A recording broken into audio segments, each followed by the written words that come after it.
Success, আমি এটাই বলবো তোমরা নিজেরা এক একজন একটা উইল পাওয়ার যে বাংলাদেশের ভবিষ্যৎ তোমরাই, এটা আমি সবসময় আমি কেন এই কথা বলতেছি, কারণ আমি সব ইয়াং জেনারেশনকে একসাথে দেখতেছি।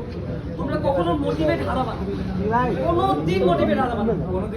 কেউ বিজনেস করো, কেউ তোমরা কেউ অনলাইনে দোকান দিতে পারো, তোমরা ইউটিউবিং করতে পারো, তোমরা ফেসবুকে ভিডিও বানাইতে পারো, তোমরা টিকটকে ভিডিও বানাইতে পারো, তোমরা ফ্রিল্যান্সিং করতে পারো, ইনকাম করতে পারো।